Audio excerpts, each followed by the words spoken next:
Early physical changes को ही हम continue करते हैं। हमारे पास सबसे पहले जो फिजिकल चेंज आती है वो एल्गर मॉर्टिस होता है। एल्गर मॉर्टिस को हम पोस्ट मॉर्टम कूलिंग भी कहते हैं। ठीक है, बेसिकली इसको डिफाइन हम कैसे करेंगे? इसको डिफाइन ऐसे करेंगे कि falling of the body temperature after death is called Elgar mortis. जब भी कोई पर्सन डेड होता है तो at the time of death हमारे पास उसका टेम्परेचर 98.4 डिग्री फ़ारेनहाइट या 37 डिग्री सेल्सियस ही होता है। मगर ये क्या होगा, हमारे पास जो है ना आहिस्ता पहले इनिशियली रैपिड फॉल करता है, इनिशियली रैपिड फॉल करेगा और बाद में स्लो प्लस प्रोग्रेसिव फॉल होगा। यह है इसके बारे में कुछ पॉइंट्स। अब हमारे पास हर साइंटिस्ट ने अपने अपनी राय दी इसके। हम्फ्री डेवी ने कहा कि हमें टेम्परेचर को मेजर करने के लिए थर्मामीटर को यूज़ करना चाहिए। ठीक है, ये सिर्फ और सिर्फ एक सजेशन आई थी। इसके बाद साइंटिस्ट आए हैं रॉबर्ट सी ने ना मेडिको लीगली इन्वेस्टिगेशन के लिए इस थर्मामीटर का इस्तेमाल स्टार्ट कर दिया। रॉबर्ट सी ने। फिर आता है हमारे पास शेयर्ड ने कहा कि हीट लॉस जो है ना, बॉडी का जो भी हीट लॉस होता है, हम उसको रिप्रेजेंट करेंगे कन्वेंशनल टाइप ऑफ ग्राफ से।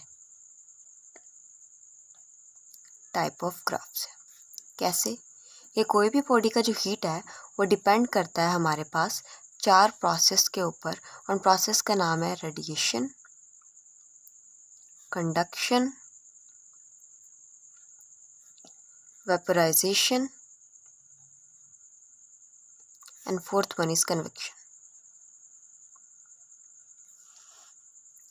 लास्ट में रहता है हमारे पास न्यूटन्स लॉ, वेलिट लॉ। न्यूटन्स लॉ आ जाता है। न्यूटन्स लॉ के हिसाब से जो रेट ऑफ हीट लॉस होता है बॉडी का, डेड बॉडी का, वो डायरेक्टली प्रोपोर्शनल होता है टेम्परेचर डिफरेंस के। टेम्परेचर डिफरेंस किस दरमियान? ऑब्जेक्ट के दरमियान एंड सराउंडिंग के दरमियान। जितना ज़्यादा ऑब्जेक्ट और सराउंडिंग के दरमियान टेम्परेचर का डिफरेंस आएगा उतना ही ज़्यादा बॉडी से हीट लॉस होगी। न्यूटन लॉ कहता है और ये हमारे पास वैलिड लॉ है। इसी के हिसाब से ये जो हमने पीछे बात पढ़ी थी कि पहले जो होता है ना हमारे पास रैपिड फॉल होगा टेम्परेचर के अंदर और देन हमारे पास क्या होगा, हमारे पास स्लो प्लस प्रोग्रेसिव फॉल होगा टेम्परेचर के अंदर। Slow plus progressive fall in temperature. हमने पढ़ना है कि अगर हमने मेजरमेंट करनी है टेम्परेचर की तो मेजरमेंट कैसे करनी है और मेजरमेंट की रिलायबल साइट क्या है, उसका मेथड क्या है। पहले हम देखेंगे कि रिलायबल साइट और फिर देखेंगे मेथड। हमारे पास 2 ही रिलायबल साइट्स है। एक हमारे पास है रेक्टम और दूसरी हमारे पास साइट है sub hepatic site. Sub hepatic site को कभी कभी यूज़ किया जाता है in specifically in the case of the sexual assault, क्योंकि इस केस के कंटेमिनेशन अवॉइड करनी है, टू अवॉइड कंटेमिनेशन। आगे हमने देखना है मेथड के अंदर सबसे पहले हमने एक थर्मामीटर का इस्तेमाल करना है। वो जो हमारे पास मरकरी का थर्मामीटर होगा उस थर्मामीटर की लेंथ 25 सेंटीमीटर होनी चाहिए। ठीक है, इसके अलावा उसके ऊपर जो ग्रेडिंग होगी, अगर डिग्री सेल्सियस के अंदर देखें तो 0 to 50 डिग्री सेल्सियस होनी चाहिए और फ़ारेनहाइट के केस के अंदर वो हमारे पास 32 डिग्री to 122 डिग्री फ़ारेनहाइट होनी चाहिए। अब पहला काम ये है कि इसको हमने जो है ना, जो बल्ब होगा हमारे पास थर्मामीटर का, उसको प्लेस करना है 4 inches deep into the rectum. 4 inches deep, ये बात डीप रखना बहुत ज़्यादा इंपॉर्टेंट है क्योंकि हमने इनर कोर के टेम्परेचर को मेजर करना है।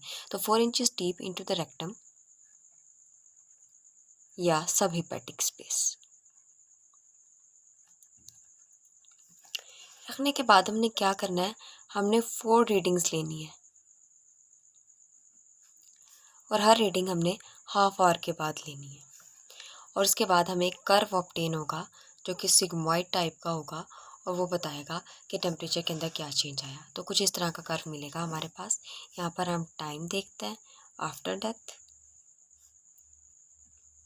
0, 6 आवर्स, 12 आवर्स, और यहाँ पर हमें टेम्परेचर लिखना है 37 अबव 40 नीचे 29। तो जो हमारे पास कर्व आएगा वो कुछ इस तरह का कर्व आएगा। ठीक हो गया। अब लास्ट में हमें पढ़ना है कि कौन कौन से फैक्टर्स जो होते हैं ना एल्गर मॉर्टिस को इफेक्ट करते हैं। Factors affecting the Elgar mortis. सबसे पहला फैक्टर है हमारे पास इन्वायरमेंटल टेम्परेचर। इन्वायरमेंटल टेम्परेचर के साथ एल्गर मॉर्टिस का डायरेक्ट रिलेशन है कि जैसे इन्वायरमेंटल टेम्परेचर चेंज होगा उसके हिसाब से हीट लॉस होगी। ज़्यादा टेम्परेचर होगा तो ज़्यादा हीट लॉस होगी, कम टेम्परेचर होगा तो कम हीट लॉस होगी। दूसरा रहता है हमारे पास कवरिंग्स ऑन द बॉडी। अगर जितनी ज़्यादा कवरिंग्स होगी उतना ज़्यादा हीट लॉस कम होगा।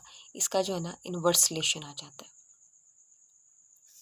थर्ड वन इज अगर बॉडी के अंदर फैट ज़्यादा है तो हीट लॉस हमारे पास कम होगा। फोर्थ, अगर हमने क्या किया वॉश ऑफ कर दिया बॉडी को, वॉशिंग ऑफ द बॉडी की वजह से भी क्या होगा कि हीट लॉस जो है ना बढ़ जाएगा, इंक्रीज हो जाएगा हीट लॉस। अच्छा, एक इम्पॉर्टेंट ऐसी एमसीक्यू पॉइंट है कि हमेशा जो है ना बॉडी नॉर्मल टेम्परेचर पर नहीं होती। कुछ केसेस के अंदर कुछ ऐसे केसेस हैं कि बॉडी का temperature at the time of death हमारे पास ज़्यादा ही होता है, जो कि 110 डिग्री फ़ारेनहाइट होता है। और वो किस केसेस के अंदर होता है? हेमरेज के पेशेंट के अंदर हो सकता है कि हेमरेज से वफ़ात हुई है, या फिर हीट स्ट्रोक हो सकता है, और लास्ट हमारे पास एस्फिक्सिया।